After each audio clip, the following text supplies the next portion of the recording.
All right, everyone, it's your boy Ernest of New York Mets Dove Report, only exclusively on YouTube. Check it out, subscribe, please, comment, like everything. I'm getting closer and closer to building something that I've been kind of dreaming of way back in the day, even since 2013 when I began this journey of sorts in Mets content. In today's episode, I want to get with some of the stuff now, truly legit prospect to major leagues, who can replace who, even as soon as 2026. I want to get into, can Jett Williams be an actual option to replace Jeff McNeil going forward into the near future for the Mets? I also want to end the segment with some updates in the Arizona Fall League. I've already reported some things on X about changes to the roster of some of the Mets representatives in the Arizona Fall League. A couple of guys are out, one guy is in.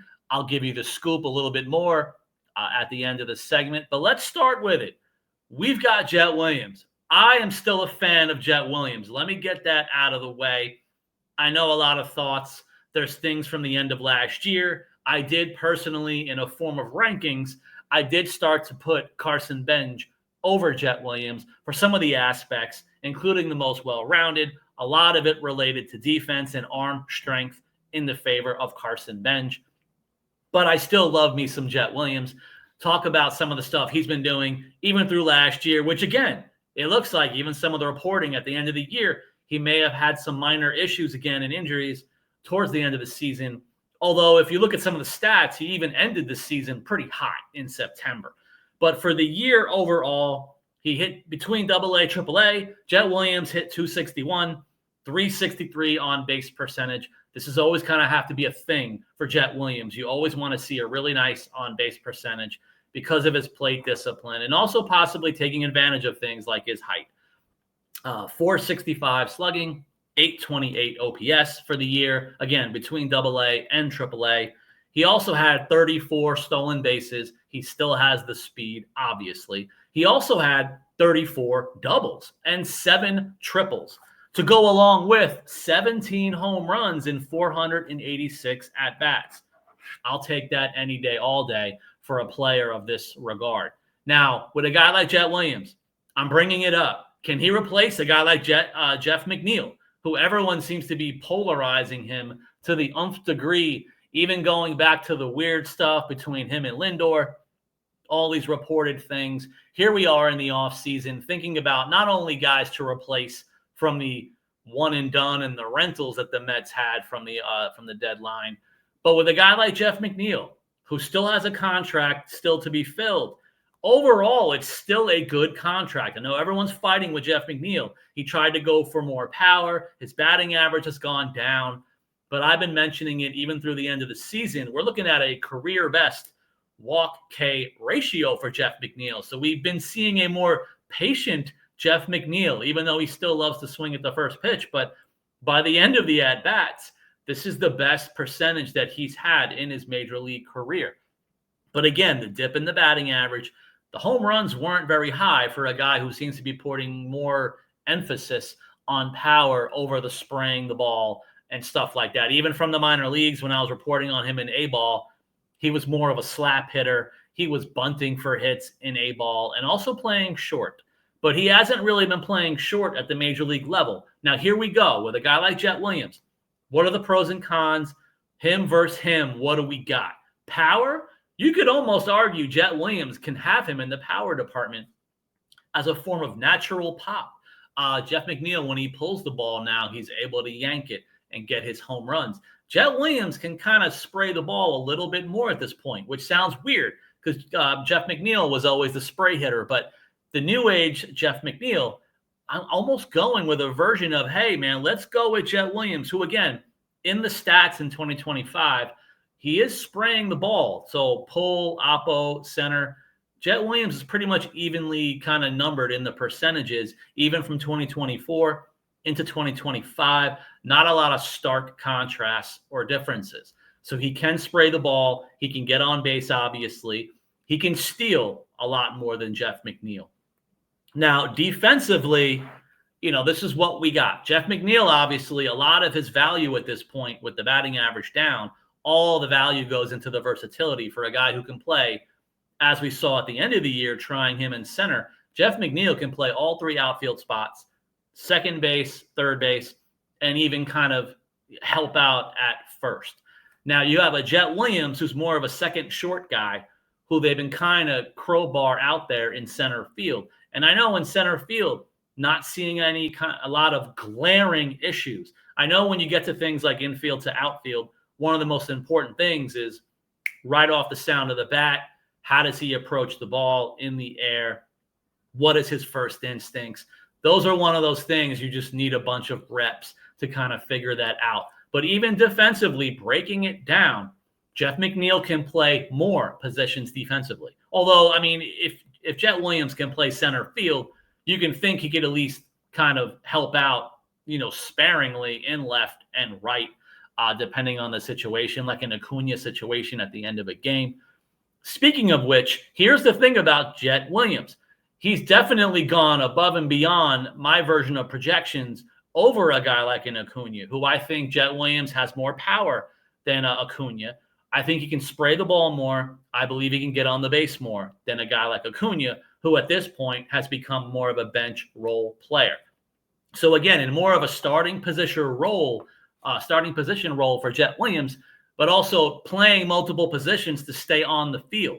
Can Jett Williams be an everyday second baseman? I would say yes. But in this situation, why not have a guy like Jett Williams who can play most of Jeff McNeil's positions outside of third base? I don't really see it as much. I know shortstop as well. Jett Williams can make certain plays. I don't know, but maybe the arm strength. I think his range is good. I don't think a lot of his errors are truly on the glove. Ball hit to him. Some of it could be kind of maybe in throwing errors, judging it, things like that. But he can play shortstop more, and I believe even to a higher level than of a Jeff McNeil if you really want to break it down.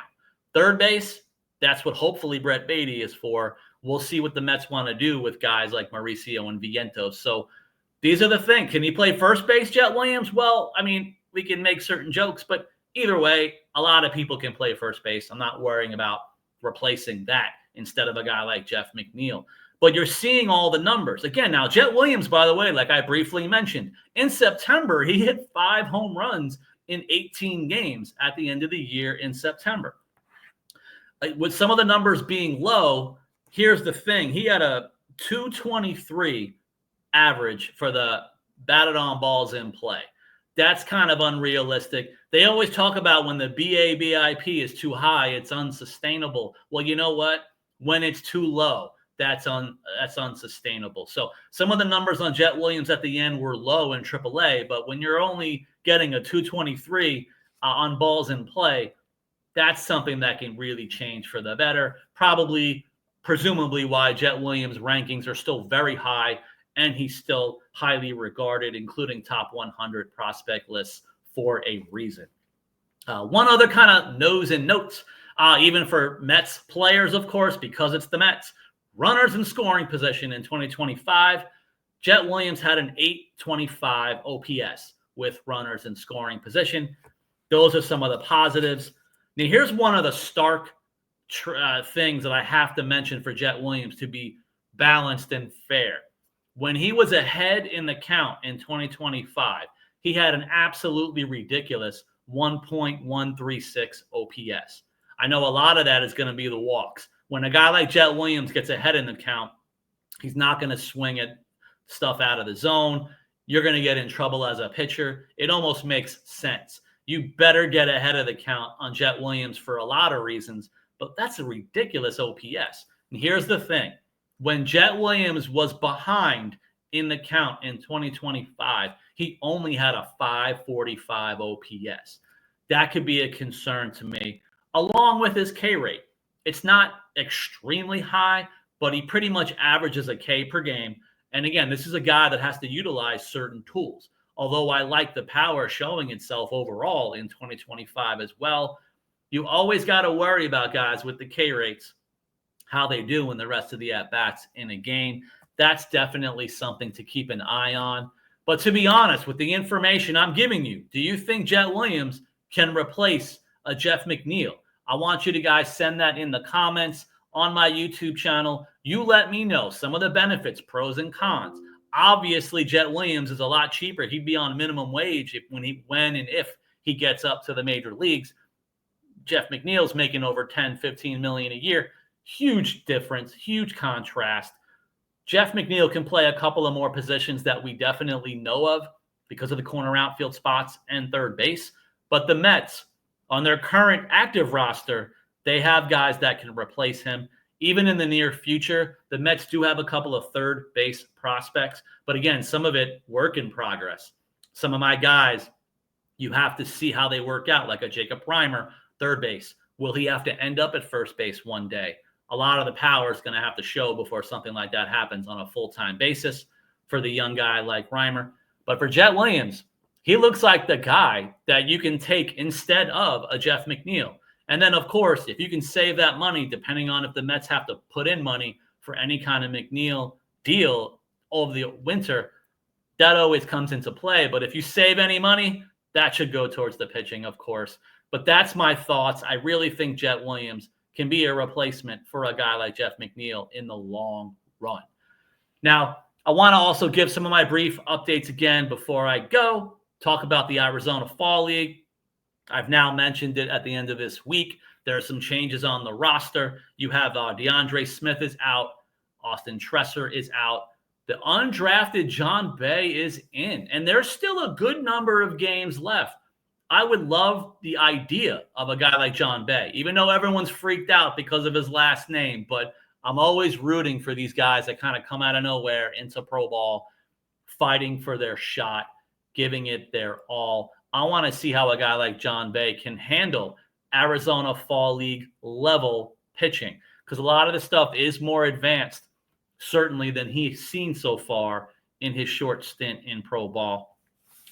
Some of the positives, of course, Nick Morabito is still doing it. He's now at an 11-game sample size. He's hitting .333 with a ridiculous .434 on-base percentage, giving him also an .856 OPS. He also has 11 stolen bases in 11 games. He's still on fire. Chris Suero homered again in the last week. He now has 4 home runs. He's averaging a home run every other game at this point.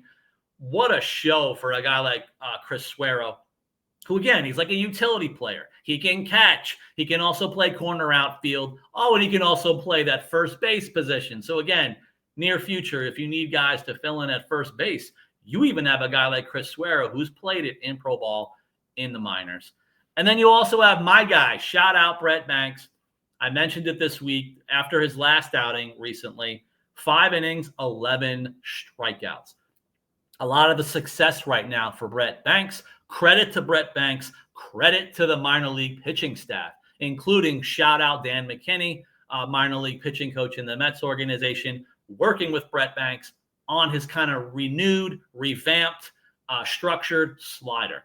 The slider is working really well. Again, he made some tweaks to it. It's really showing itself right now, even in the Arizona Fall League in this extreme small sample size. But shout out Brett Banks. That's a high K rate, even small sample size or not. But again, as a reliever, I want to see what happens to a guy like Brett Banks in 2026. Do you start him in AA? How soon can he get to AAA? Those are going to be questions that are going to be answered next season. I'm going to be there all along the way to talk about it, as you know. Again, please subscribe to the channel. I'm going to have more information. I'm still working on more interviews to come. I got more information coming. And thankfully, at this point, since the World Series is not over, no one of my other prospects have been traded yet. But when and if they do, you're going to be counting on me and my YouTube channel to be in my grieving process and give you all the information I can about who's moving, hopefully about who we're getting, and how it even impacts the upper minors for the major leaguers we get. I'm going to be on it. Thank you guys for your support. I'll see you next time.